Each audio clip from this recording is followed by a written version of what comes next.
Welcome to the swamp. It's been what feels like a lifetime. Hytale is finally out in the early access. Now granted, this is a 3-year-old build due to a lot of developmental drama with Riot Studios, but let's not look at that right now. Instead, let's dive deep and see how it plays.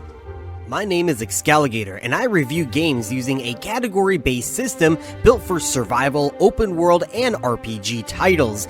Each category is rated on a scale from 1 to 5, and if something doesn't apply to a specific game, it will not affect the overall score. Now let's get started. Hytale is a voxel-based block game that is based off a private server from Minecraft known as Hypixel, which is the largest and most modded server ever. The owners of that server sought to recreate their own game that would mimic Minecraft but integrate all of the mods within while also giving off its unique identity.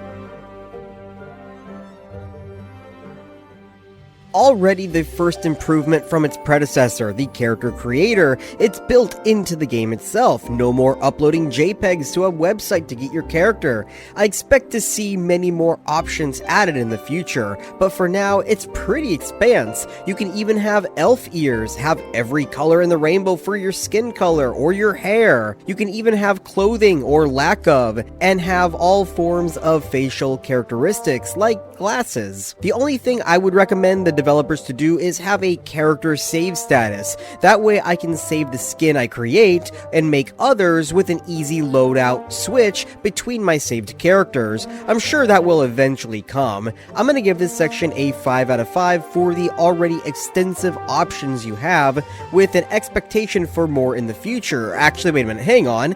Update. As of writing this review, they just dropped an update that adds more customization, including bandit masks, orc and vampire teeth, and a lot more. So yep, definitely a 5 out of 5.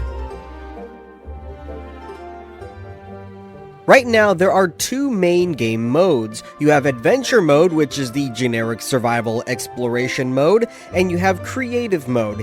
Eventually, they plan to add a Story Mode, but it is not yet implemented. I played around on Creative Mode, and you will have access to items you can't even obtain in Survival Mode yet. Some seem like items to simply play around with, like a one-shot kill gun that kills pretty much all enemies that you shoot with, and others seem like purely for building and creativity, though as for Adventure Mode, that is where I play the majority of my game time. When you hop into the world, you will start off in a spawn that is within the forest biome. There is no tutorial, you just go. To be fair, that's how Minecraft is. You spawn in and just go. On one hand, it allows for freedom, though I would have liked to at least seen a light form of tutorial, like a step-by-step system for players who are new or have never played Minecraft before, or just for systems that are different. It's not a deal breaker, so with that, I'm just gonna give the start of the game a 4 out of 5. If you are familiar enough with any survival game, you'll be able to get started without issue. I love the biome diversity in this game. It takes a page from the Minecraft mod known as Biomes of Plenty, where you have major biomes and sub-biomes. An example of this will be the forest. You have your major forest biome that can consist of general oak forests, grasslands, maple forests, swamps, and even magical blue tree forests. Of course, the best part is that nearly all creatures are dynamically spawned based on the biome, and in some cases these subzones too. You may think now, well, do monsters spawn at night? Both yes and no. In Minecraft, monsters spawn based on the level of light there is. In Hytale, monsters don't spawn based on the light, they spawn based on if they are in a cave or if it's night or not. During the night, you will have void creatures spawn randomly and be highly aggressive to you, but they don't spawn in caves. Caves have their own spawn pool of things like rats, goblins, and more, but we could talk more on that later. Within the world map generation, you can find both abandoned villages, camps, camps, forts.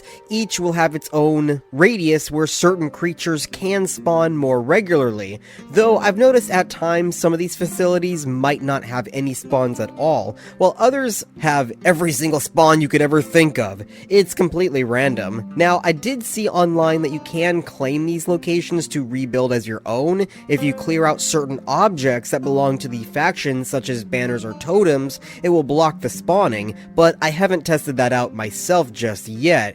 Now, you can also find a friendly town too. So far, really only the Quebecs are the friendly ones. I think that's how I think they're pronounced, the Quebec. Anyway, they will be friendly to the player and even trade with them, which will unlock new recipes, while other factions like the Farons are more fearful of the player, and they will avoid you, though they will attack if struck first. As of right now, there are only 4 major biomes, with 2 more planned to be added in the near future. From context of what I've seen, I speculate that it will be a floating island biome and a void biome, though I don't know for sure. Now, we have caves. The cave systems themselves have their own subzones within. Every single cave I've found has been large and sprawling. In Minecraft, you never know if you were going to find a small pocket or a large ravine. Here, I've only ever found massive cave layouts that could have several points of entry within a 100-block radius or even greater. They are not linear at all and can easily blend into each other. There are different depth layers too. You could start off in a normal cave to finding tombs, ruins, goblin camps, and more,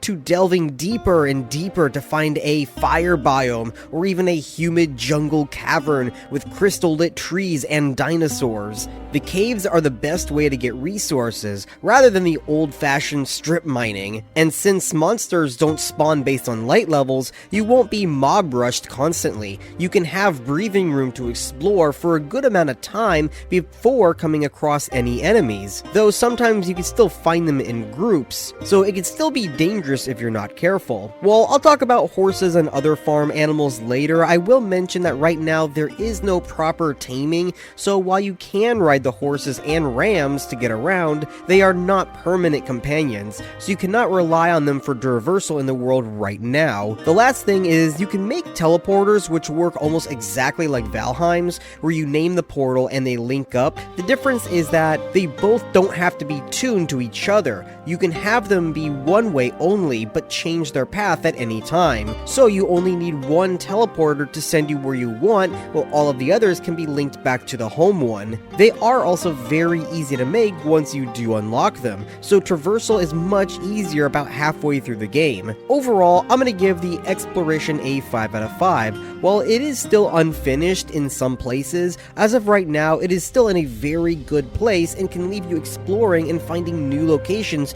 you've never seen before with each playthrough.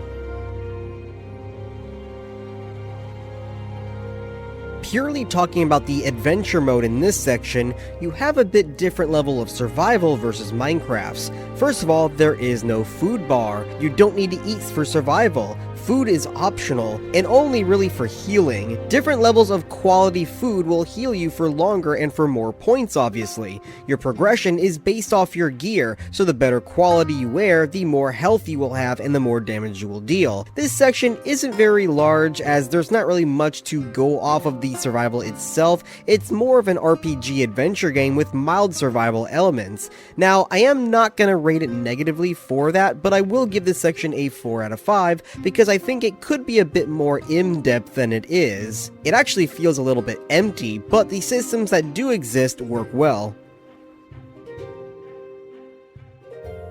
I won't stick too long on this, as it essentially is similar to Minecraft. You break a block, you pick it up, and you place the block. Now, there are some quality of life improvements. For one, if you want bricks instead of cobblestone, you don't need to cook it in a furnace. Now you have the builder's table, which is essentially like the stone cutter, where you can make all the unique building blocks, but you can make them instantly from the cobblestone. And what's better is that between certain styles of bricks, you can change the blocks back to what they were.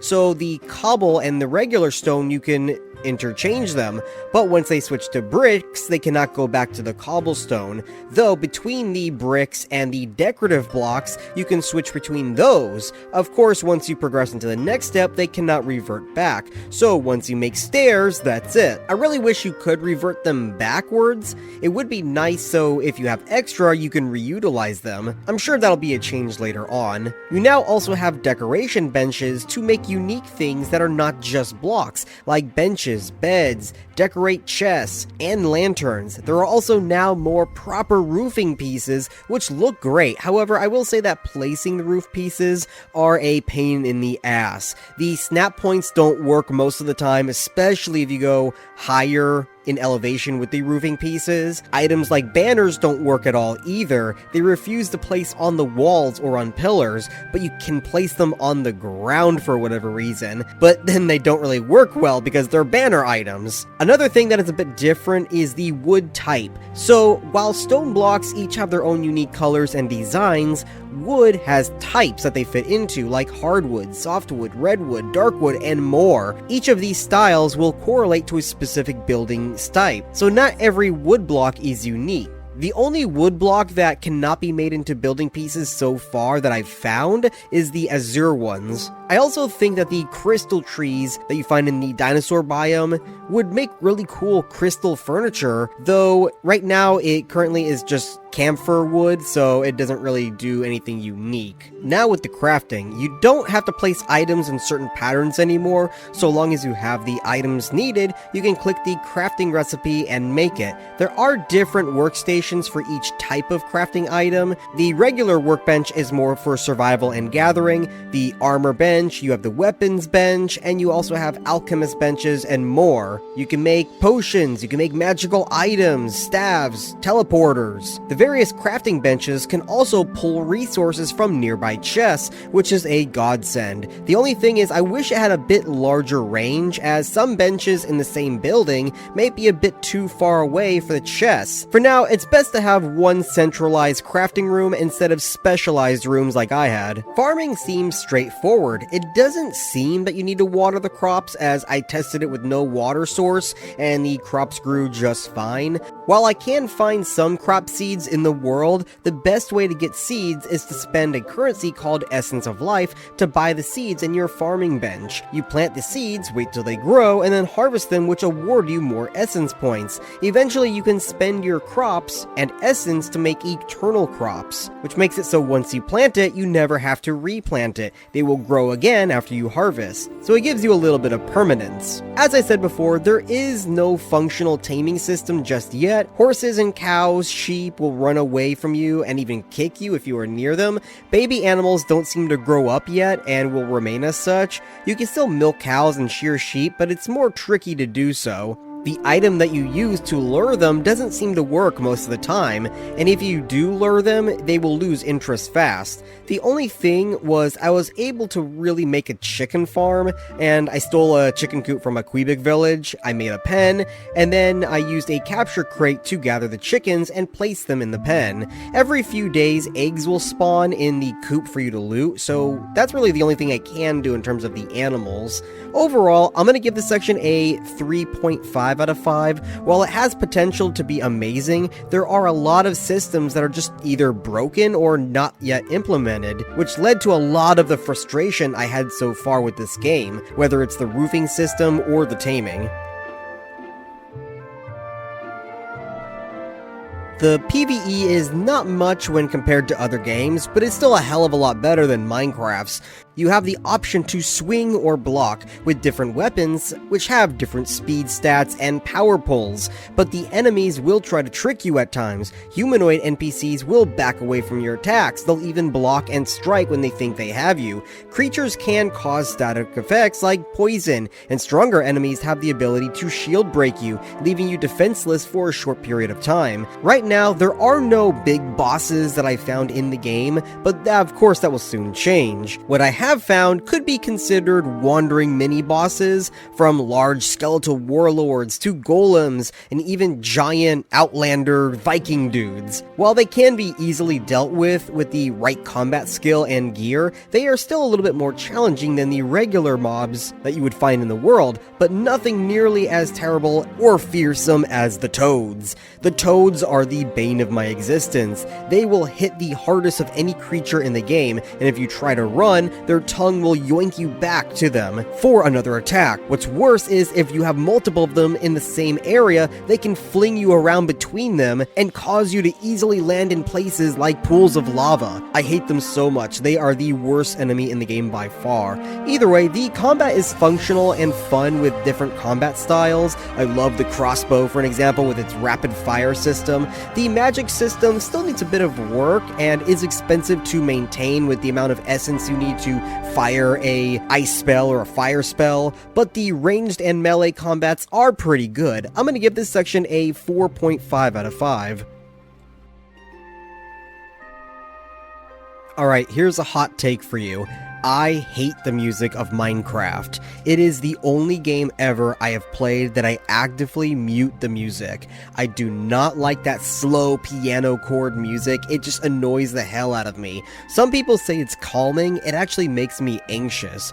I like more upbeat, whimsical music, which Hytale thankfully has. The music of this game makes me feel like I'm actually out on a fantasy adventure, with some tracks even sounding a bit more Celtic. The music can change between locations, and even down into the sub-biomes of caves, which really adds to the atmosphere, being suspenseful when it needs to be, but adventurous in others. The music is definitely gonna get a 5 out of 5, no questions needed.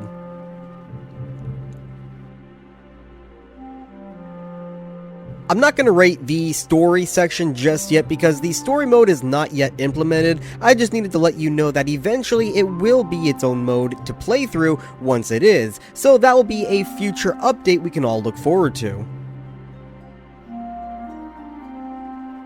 As of right now, there is no true endgame, and with so many features still missing from this build of the game, it can feel a bit empty after you reach the fire biome and make adamantite armor. I would say the goals for right now is to make that armor, delve into the dinosaur biome, and even clear out a gatestone key for the devastated lands, as those are really the hardest things to do as of right now. But of course, being a sandbox game, the creativity is endless. The only reason why I am not as enthralled about it right now is due to the limiting systems that are still missing. I won't go too hard on this game given the reasons why though, so this section is not going to be rated.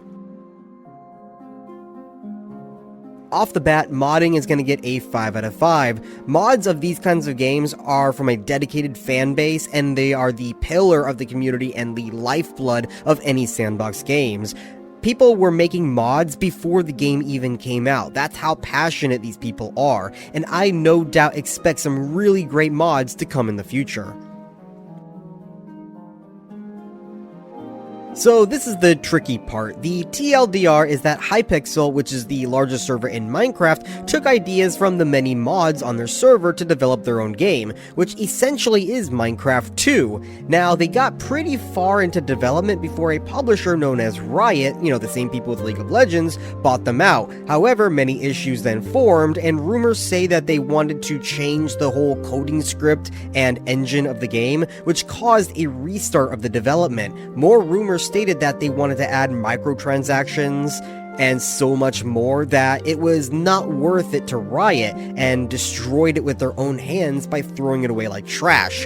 So yeah, it was essentially cancelled. Then the original owner of Hytale bought the rights back from Riot and bought all of the original developers back on board to finish the game. However, with that happening, they only had a 3-year-old backup of the game saved. That is what they launched with in order to give the community something that they had been waiting for years, and also to help fund the completion of the game. With the original creators back and things in full swing, we don't know the time cycle or the turnaround for getting content updates out there. I'm sure they remember all of the systems that they had made, but they'll have to remake them back into this older version. So time will tell when it comes to the updates, but I expect within 1 year that this game will be elevated far beyond what it currently is now. I won't dwell too long here, as I've already pointed out a lot of the issues already in the video, from the taming to the spawn errors and others, but I also had issues like the water bucket refusing to take water from the source 80% of the time, and when it does finally gather water, it would remove that block from the water source and leave it empty. I've also had chickens randomly disappear, so I would have to go and gather more. I did have 1 or 2 crashes while playing, and multiplayer is a nightmare to connect to the first time with friends. You essentially have to download a third-party program to play with your friends. I also had some frame drops and rubber banding while online, and I also had graphical issues where textures would flicker back and forth. So yeah, the game is not unplayable by any means, but it still has a lot of issues, and for that I'm gonna give it a 3 out of 5. My overall score for Hytale is going to be a 4.5 out of 5. It excels at most things by integrating systems that mods do to enhance Minecraft and make it an overall better game in many ways. However, it is haunted by its past with the developmental hell and looming shadow of Riot's choices that really held the game back for many years, and meaningful development was halted. I can't say I exactly blame the developers for that, and I commend them for trying to revitalize the game and being passionate about it instead of letting it lay dead in a ditch. I have high hopes for this game, and I'll continue to play it even after this review. If you wish to see my playthrough of this game, I already have episode 1 posted on my second channel, Excalligator Gaming. I've got episode 2 and episode 3 lined up. Now, I do post them every other week, as I have plenty of other games that I also love to release gameplay footage of, such as Conan Exiles, Ark Survival Evolved, and other games as well, so please check that out. Excalligator Gaming, while I have reviews of all of those games right here on Excalligator Reviews, so make sure you like this video if you enjoyed it, subscribe if you want to see more survival, open world, RPG reviews, and I'll see you next time. And that is the end of this video. If you enjoyed this review, make sure to subscribe. I'll be diving into more in-depth reviews of open world sandbox RPG games, including ones no one ever talk about, buried deep in the darkest corners of Steam. Some of them even look like the muck at the bottom of my pond. For pure gameplay content, check out my second channel, Excalligator Gaming, where I post full narrated playthroughs, funny shorts, and streams. Do you have a game that you think I should cover next? Drop it in the comments below. Florida Gatorman out.